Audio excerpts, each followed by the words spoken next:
ki fi nekkoon procureur de la République moom daal dinay génn tontu ki la di Ousmane Sonko mi ko tuumal ni dafa indi ay coppite ci procès verbal bu gendarmerie bi daal di koy am yoo xamante ne daf ko yokk kon ci dossier bi dox ci digganteem ak Adji Sarr am ay nataal yu tegginewul yum ca yokk Serigne Bassirou Gueye daal di kon tontu faxas ba mu set wecc tuuma yooyu la yëpp di xam ne ni kàddu yooyu di tukkee ci Ousmane Sonko boobaak léegi mu mat ñaari at amul dara loo xamante ne dëgg la ca mu daal di jàkkaarloo ak taskatu xibaar yi daanaka lu mat ñaari waxtu ci teewaayu Safiatou Bandiaye.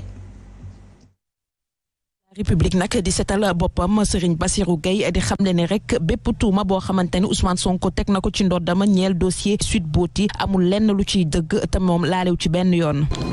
dinaa leen ko wan mu ne dafa am ñett nee na Adji Sarr li ko nee na enquêteur bi effectivement enquêteur dafa bind man am na ñett yu ma jaaxal ci Adji Sarr parce que message bi mu ne woon dañ ko yónnee pour ne ko Ousmane Sonko mi ngi ñëw te nga xam ne message boobu moo mën a leeral mbir yeeg yooyu message boobu bi ñu ko laajee anamu dañuy daf ni supprimer na ko Ousmane Sonko ni loolu daf may setal te dañ koo dindi ma jàpp ni man xalaatu enquêteur mënta setal kenn waaye nañ jàpp da koy setal su fekkee daf koy setal kon set na wecc ndax lii mi ngi ci procès verbal bi muy wax naan baaxul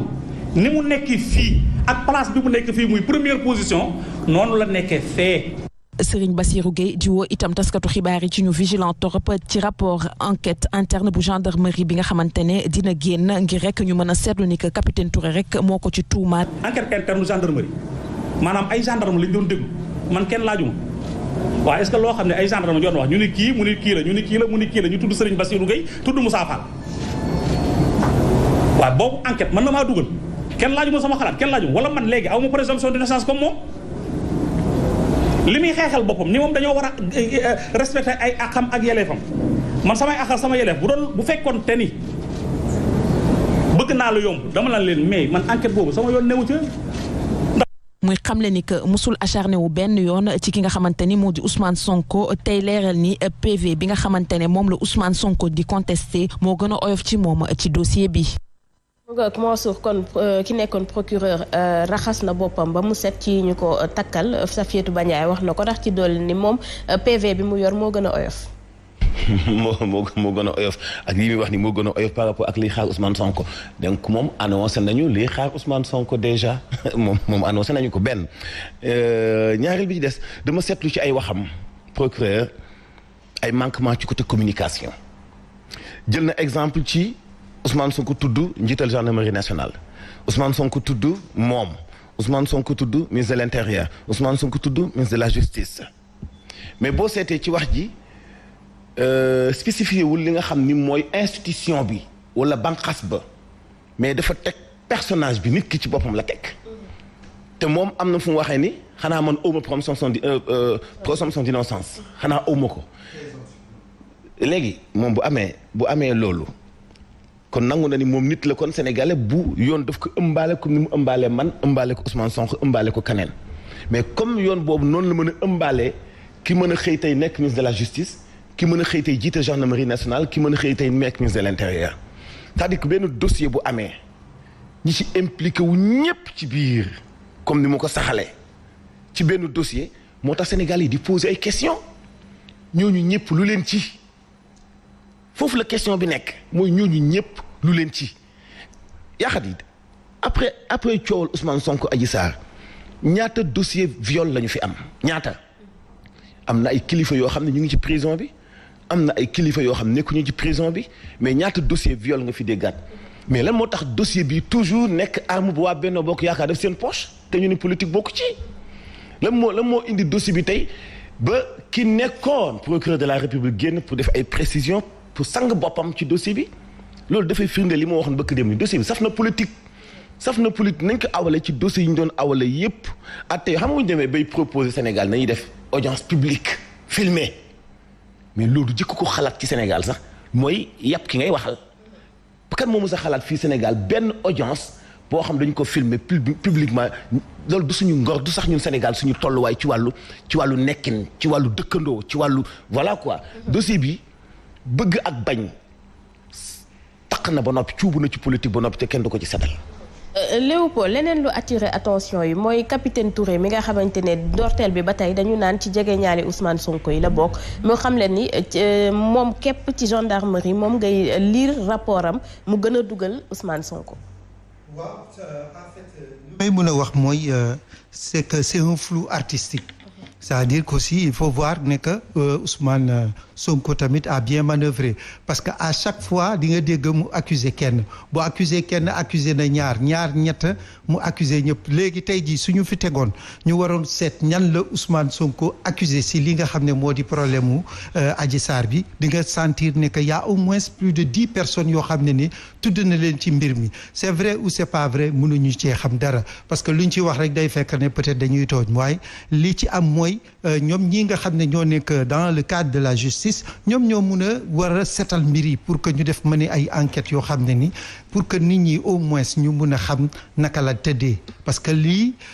soo xoolee tey Serigne Bassirou Gueye certainement bëggoon na wax lu yàgg mais dafa dem ba nga xam ne mënutu koo téye mu génnee li nga xam ne moo nekk ci xolam li nga xam ne moo nekk ci biiram donc ça veut dire que c'est un grand flou artistique boo xam ne dañ koo teg mais li ci am mooy il faudrait que la justice ànd ak dal il faudrait que tamit Ousmane Sonko ànd ak dal léegi ñii ci war a wax ak ñii ci war a yëngu ak ñii ci war a def loo xam ne dina setal mbir yi ñooñu moom ñu bàyyi leen ñu def mais en réalité suñu jéemee ak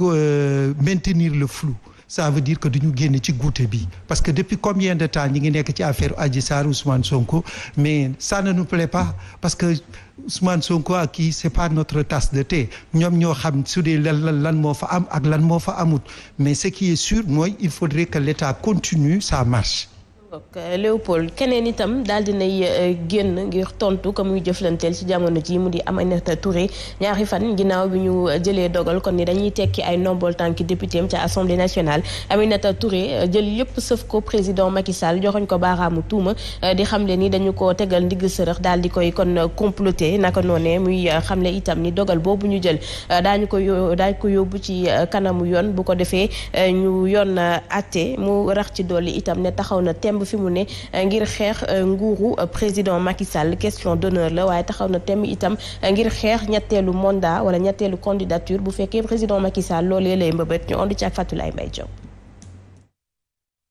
réew mi la Mimi Touré daal di nag génne ngir déglul ko ñettee woon kaawu Mbaye Ndiaye ak Cissé Lo mi nga xam ne nag président Macky Sall doon na ko dénoncer ay temps. Bien, monsieur le président Macky Sall, comme vous l'avez dit, c'était une première dans. jiitu réew mi da doon wax ne bii mooy première fois waaye nag nañu ko xamal ne bii mooy ñaareelu yoon nag ñu daal di ne dañu dàq ab député ki rek saisir bureau assemblée nationale kon loolu ci nguuram la xewee. Juste en saisissant en catamini le bureau de l'Assemblée. Aminata Touré ne moom musul démissionné ci APR tax nag dina saisir juridiction yi compétente ci wàllu woowu. Évidemment, je commencerai par le Conseil constitutionnel, mais ça. Évidemment dina saisir Conseil constitutionnel même bu fekkee ne sax ministre de la justice na mu waxee mu mel ni ne rek Conseil constitutionnel compétentul ngir wàllu woowee waaye nag duma fa yem ndax nag CEDEAO yi tamit dina ko daal di saisir ak Convention des Nations Unies ndax man démissionné wu ma benn yoon. Voilà les comités des conventions des Nations Unies puisque nous sommes signataires. Et mes conseils s'en occuperont. Ancienne première ministre bi di wax ne mi ngi xaar lépp ci Macky Sall mi ngi xaar lépp ci président Macky Sall ndax jàpp na ne moom moo nekk ci ginnaaw mbir mi le jërëjëf Fatulaye Mbaye Diop Aminata Touré Léopold Tomba dellu si na itam ci lu yaatu ci ñetteelu candidature bi mu jàpp ni président Macky Sall daf koo bëgg a def ab sujet tabou ndax ci ay jegeñaaleem daanaka ku ci wax mu dàq la waaye itam am yenn yu mu la toppee mu xamle moom ne dina xeex waaye mu mel ni troisième candidature boobule moom la bëgg a jàppee arme wala ci ay armam lay bokk. troisième candidature bi nga xamante ne saay su ne ba mu génnee foofu ba tey moom lay ñaxtu dafa mel ni ci ay armam la ko bëgg a boole. waaw c'est un peu ça parce que soo xoolee sax j'ai dit tout à l'heure fii ci papier bi ma doon def ne que nous avons une démocratie chancelante au bord du gouffre c'est-à-dire que à la moindre incartade mun na am nu muy demee rek nga xam ne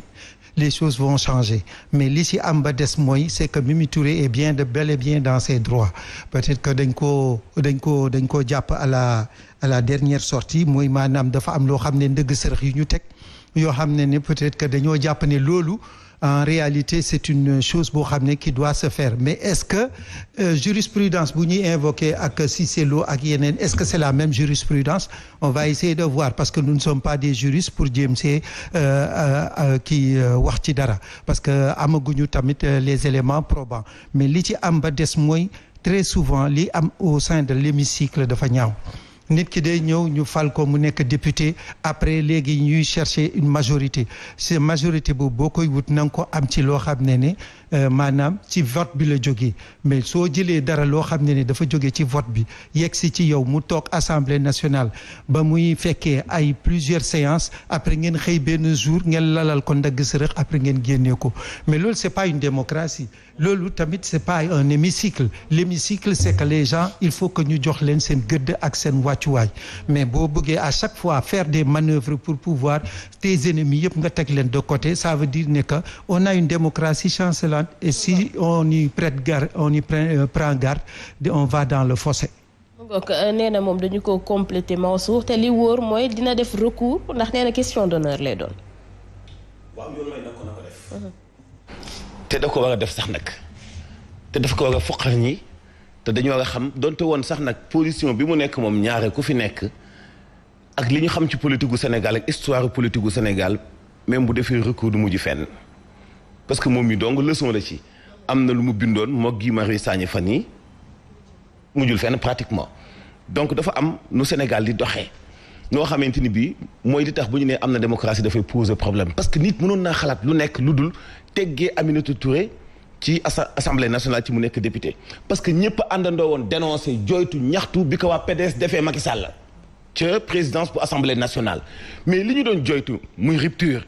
nit ñi taxaw jàkkaarloog Abdoulaye Wade ñu koy xeex ci wàllu démocratie nit ñi di joxañ Abdoulaye Wade ndax doomam ñuy joxañ Abdoulaye Wade ndax ay jigéen ñaaleem mais tey li ñu tudd ci njabootu président Macky Sall ci ñi ko jige ci wàllu mbokk ñi ko jige ñeneen ci dossier yoo xam ne moom moo wax ni daf ci teg concoom parce que bu ci teguwuloon concoom réew mi mën naa tàkk mais foofu lañ koy interpellé waat ni ko président Sénégal situation ba mu tolloon 2009 2010 2011 ba 2012 foofu la Sénégal tolluwaat dañu bëgg am dossier yoo xam ne bu ci teg loxo dañu bëgg am ñenn jigéen ci nguur gi ñoo xamante ni bii na yoon di def comme ni mu jaadoo malheureusement donte Aminata Touré bokk na ci ñu doon questionner au début doxalin président Macky Sall mais ñun fa ñu nekkoon la ñu nekkaat muy nañu doon dénoncer kuy xoññantal nit bi Abdoulaye Wade di xoññantal Macky Sall dañuy continuer taxaw di bañ kuy xoññantal nit comme lu ñuy xoññantale Ousmane Sonko xoññantale ko Aminata Touré parce que loolu moom mooy démocratie te loolu foofu la Sénégal toll te ñi taxawee woon position boobu démb 2009 2010 2011 ñooñu ñoo taxawaat même position bi tey nga xam ni kon soppeekuñu kon la moo soppeeku ñoom ñi doxal politique kon ñooy soppeeku Aminata Touré na continuer xeex bi te gis nga ñi koy def nii di ko jéem a tontu point de presse Benno Bokk Yaakaar bi du mujj fenn parce que Sénégal yi am na fu ñu ko qualifié woon noppi comme li ñu qualifié woon feewu Macky Sall mooy ak jaay doole la moom la Abdoulaye Wade defoon jamono jooju jaay doole la ñu gisaat ci affaire Aminata Touré bi ak complot bu doy waa boo xam ni na def nag donte woon du ci am ndam ndax xam nañu ni muy doxee mais na continuer def te na continuer xeexam te ñi koy xeex nañu xam ni lii moo ko yokk doole